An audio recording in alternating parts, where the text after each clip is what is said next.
Om Shanti. Present समय अनुसार हम बाबा के बच्चों को ये ख्याल जरूर है, और तो कोई ख्याल है नहीं, कि जैसी बाबा ने हमको पालना दी पराया है, सबूत दे रहे हैं। सबूत देने की दिल में उत्कंठा बहुत है। पूछते हैं अपने आप को, क्या करूं? कुछ नहीं करना है। मीठे बाबा को, प्यारे बाबा को दिल से सबूत दूं, और सबूत देने के लिए अपने आप को अंदर से जो कुछ पुरुषार्थ में कमी है या कमजोरी है, उस पर पूरा ध्यान रख करके निकालें तो इजी हो जाएगा। नहीं तो कमी या कोई कमजोरी को निकालते नहीं है, चाहते भी है परंतु आता है। सफलता तुरंत सहयोग नहीं देती है। विवेक और अनुभव ये कहता है, ऐसे है। हाँ, बोलो। जो चाहे सफलता मिले, और जब सफलता मिलती है ना, तो गुप्त खुशी पैदा होती है, अपन में विश्वास पैदा होता है, बाबा के मदद का अनुभव होता है। 3 बातें, ये बात का ध्यान रखा, सफलता हुई है। तो जो आगे खुशी नहीं थी, अभी खुशी रियली मेरे पास है।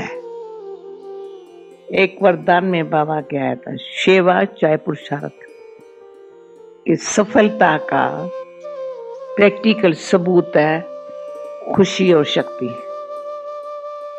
अगर दोनों में हमको खुशी और शक्ति नहीं है, कर रहे हैं, पुरुषार्थ भी करते हैं, सेवा भी करते हैं, पर रिटर्न में मेरे पास, मैं समझू मेरे पास खुशी है, खुशी शक्ति से आती है, शक्ति से काम होता है तो खुशी होती है। दोनों में चाहिए, खुश करते हैं तो ये रिटर्न मिलना चाहिए। बाबा की बात पीछे, पर मेरे पास है पर्सनली खुशी है। खुशी से पुरुषार्थ भी सहज होता है, मेहनत नहीं होती है, क्योंकि पुरुषार्थ में खुशी मिली, खुशी से पुरुषार्थ हुआ। देखेंगे हर बात में हम खुशी से करेंगे तो पुरुषार्थ भी अच्छा चलता है, आगे बढ़ने में मदद मिलती है। अब पुरुषार्थ से खुशी मिलती है तो और आगे जी चाहता है। सेवा भी ऐसे ही हुआ है। इतने साल जो भी कोई सेवा करते आ रहे, खुशी से करते आ रहे हैं। अब खुशी न मिलती तो सेवा नहीं करते। अब खुशी के साथ शक्ति मिली है। कमजोर को कभी बेचारे को खुशी हो नहीं सकती। बेचारा है, चला रहा है अपने आप को, अंदर शक्ति नहीं है तो खुशी से नहीं चल रहा है, न सेवा न स्वयं के पुरुषार्थ में।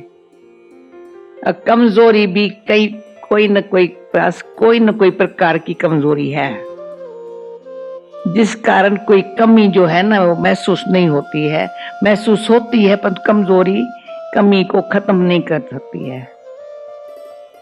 इसको कहते हैं, थोड़ा अच्छी तरह से अपने आप को देख, ये दिखाई पड़ता है मेरे में कमी है, अब तक क्यों बैठी है? सहनशीलता की कमी है, या संतुष्ट रहने की, या गंभीरता की कमी है, कोई भी कमी है, कारण क्या है? कुछ कमजोरी है। यानी बाबा से जो शक्ति मिली है ना, ले नहीं रहे हैं या मिलती है तो शक्ति काम नहीं कर रही है, तभी कमजोरी बैठी है। और रियली खुशी होती है सफलता से, जैसे विजय से। शक्य है न हार खा न लूं, खुशी नहीं आएगी। क्यों? कोई आत्माओं ने बार बार सूक्ष्म संकल्प से या वाणी से या कर्म से हार खाई है, किसने कर्म से नहीं खाई होंगी, वाणी से खाई होंगी। वाणी माना वाणी इतनी शुद्ध नहीं, मीठी नहीं, रूहानियत वाली नहीं। हाँ, तो वो भी थोड़ी हार खा जाते हैं ना, तो कहेंगे क्या करूं, मेरी वाणी ऐसी है ना। हाँ?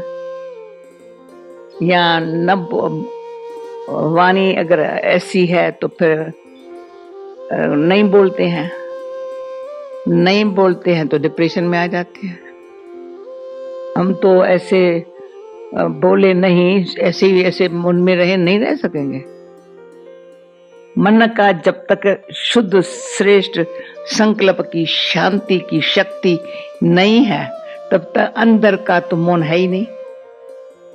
बाहर से करके मैंने वाणी को बोलने से जो नुकसान होवे तो न बोलूं तो अच्छा।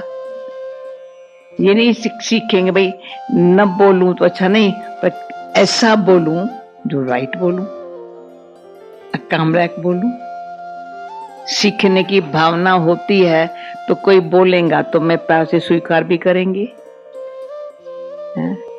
अगर मेरे में सीखने की भावना यानी थोड़ा सा हर्ट होगा तो मैं सीखने की भावना भी नहीं होंगी, तो कोई मेरे से बोलेगा तो मुझे अच्छा नहीं लगेगा। अगर अच्छा न लगा तो ईश्वरी स्नेह संबंध में नहीं होगा तो रूखापन आ जाएगा। रूखापन में राजयोगी नहीं लगेंगे, राजयोगी पीछे पर कर्मयोगी नहीं लगेंगे, सहज सरल योगी का अनुभव नहीं होगा। सिर्फ वाणी अच्छी नहीं है तो, भले कर्म कोई उल्टा नहीं है, पर वाणी में मधुरता सरलता अगर आ जाए तो एक यही जुबान ये बोल कतरनी का काम भी करते हैं, जोड़ने का भी काम करते हैं, तोड़ने का भी काम करते हैं। दिलों को तोड़ने का भी काम करते हैं, बोल जोड़ने का भी काम करते हैं। वाणी वो चीज है, दिल टूटती है वाणी से, कोई जोड़ता है मधुर वाणी से। और वाणी में अगर मेरी अंदर दिल की सच्ची भावना है, अर्थ सहत है, और समय देख करके समझ से भले के लिए, कोई मित्रता भाव के लिए, तो कोई एक्सेप्ट कर सकता है। सारे दिन में कोई ना कोई बात मेरे को भी सीखने को मिलती है, बहुत सीखने को मिलती है। और सुबह शाम कोई न कोई बात का, कोई न कोई आत्मा को कभी दिल में कोई दुख पैदा होता है, 1 बरस 2 बरस चलता है। दुख कहां से पहुंचा? कोई वाणी से पहुंचा। और दुख दूर होता है बाबा की वाणी से, उनको वो फील होता है। तो मेरे को हमेशा जहां तहां से मेरे को रिजेक्ट करने का मेरे से व्यवहार होता है। मेरी कोई भी बात किसको अच्छी नहीं लगती है, ऐसे बात है नहीं, परंतु ये जमा होता जाता है। तो अंदर से क्या होगा? बाबा की याद आएंगी। ईश्वरी परिवार के साथ स्नेह युक्त तो सदा अच्छा संबंध रहेगा। परिवार बड़ा है, दिन प्रतिदिन बड़ा है। हम कहेंगे इनके साथ मेरा व्यवहार ऐसा है, दूसरी जगह जाएंगे तो क्या मुझे सब सुख शांति प्रेम वाले मिलेंगे क्या? मुझे सुख शांति प्रेम संपन्न बन करके जहां भी जाना है, रहना है, जिसके साथ रहना है, मुझे ऐसे रहना है। मैं एक्सपेक्ट करूं तो मुझे ऐसे मिलेंगे, वो तो वे टेस्ट करेंगे। तो सारा कभी मैं सोचती हूँ एक भले कर्म से कई सावधान है, क्या करेंगे? कर्म ऐसा मधुबन है, स्थान ऐसा है, हो नहीं सकता है। पर मन और वाणी, उच्च पद, कम पद, भ्रष्ट पद। बाबा कई बार मुरली में आता है, बच्चे ऊंच पद पाने का ख्याल रखो, ऊंच पद पाने का ख्याल रखो। सारी कितनी मूल्यों में होगा, ऊंच पद पाने का ख्याल रखो। जिसको अदन ऊंच पद माना क्या है, कोई ताज तख्त की बात नहीं है, पर ऊंच पद का ख्याल रखना बहुत बहुत आज्ञाकारी, वफादार, ईमानदार बनना। ऊंच पद का ख्याल रख, अपन को ख्याल रखना पड़ेगा। स्कूल है, यूनिवर्सिटी है, चाहे कम बिजनेस भी है हमारा, घाटा चाहे फायदा हमारे पुरुषार्थ पर है। पढ़ाई में जितना टेंशन है उतना हमारे वो भी पुरुषार्थ पर है। तो समझो अभी मुझे बाबा के मीठे बोल है, बच्चे ऊंचे तो ऊंचा बाबा मिल रहा है, उनके मेरे बच्चे हैं ऊंच पद पाए। ऐसा बाप तो सारे कल्प में नहीं मिलेगा जिसको यही चितवना लगी पड़ी हो। और एक ही बाप टीचर सतगुरु, अंदर धर्मराज है, इसलिए बाप टीचर सतगुरु, पीछे तो धर्मराज से हमारा होगा द्वापर के बाद। अभी तो भक्ति में भी तो भटकेंगे, याद करेंगे, पर अभी बाप टीचर सतगुरु पास्ट का खिमा कर देता है, प्रेजेंट अच्छा करा देता है, फ्यूचर हाथों में देता है। इतनी हमारे ऊपर उसका प्यार है, कृपा है, दुआ है, सिर्फ हम ऊंच पद पाए। और पढ़ाता सबको एक जैसा है, इसको प्राइवेट तो नहीं पढ़ाता है। प्यार भी सबको जैसा है वैसा है, स्वीकार करके गोद बिठा लिया है। हमको ख्याल है मुझे ऊंच पद पाना है। ये बहुत मैं समझती हूँ, दिन रात मन मना भाव भी तभी है जब मध्याजी भाव सामने है। अगर मध्याजी भाव लक्ष्य सामने नहीं है तो मन मना भाव नहीं है, ऊंच पद कैसे पाएंगे?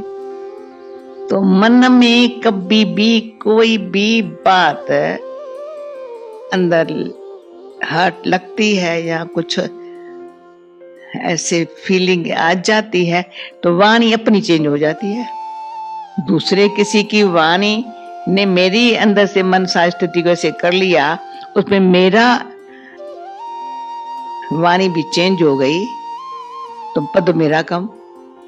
आप इस पर विचार करना, फिर क्लियर करें। ठीक है, टॉपिक ठीक है। मधुबन को सारी सीजन का चांस है, बाबा से मिलन का, सन्मुख मिलन का, सुनने का भाग्य है।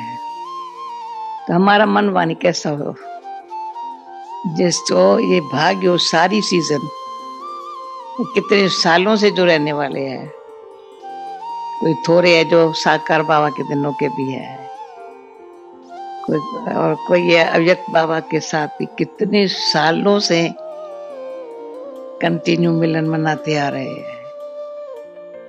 पर हम अपने मनवाणी से पूछें उस पर क्या मनवाणी पर छाप लगी है। कैसे बाबा साइलेंस में ड्रिल कराता है, कैसे सेकंड में अशरीरी बनने के लिए कहता है तुम अभ्यास करो, कराता है, करके कराता है। और साथ साथ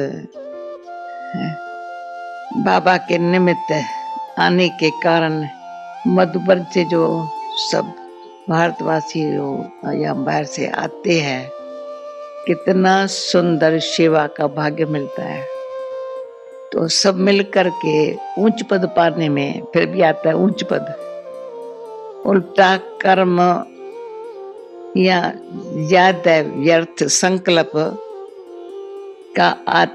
के कारण पद में बहुत कमी पड़ती है। तो अपने आप पर मेहरबानी करके, रहम करके संकल्प की क्वालिटी ऊंची बनाए। और कर्म भी आप लोगों को, हमको मैं मधुबन में रही हूँ, यज्ञ सेवा जैसे दादी कल घंटे गिनती करा रही थी, हमने कभी गिनती नहीं किया होगा करके। अभी कर्मणा सेवा का, हम कर्मणा सेवा भी कभी कहा नहीं होगा, यज्ञ सेवा। और यज्ञ सेवा जितनी और एक कर्मेंद्रियों से करो, उतनी कर्मेंद्रियां अच्छी एक्सरसाइज करने की जरूरत नहीं पड़ेगी। हाँ? कर्म दिना शुद्ध कर्म करके श्रेष्ठ संकल्पों में रहने की आदत ही बनेगी।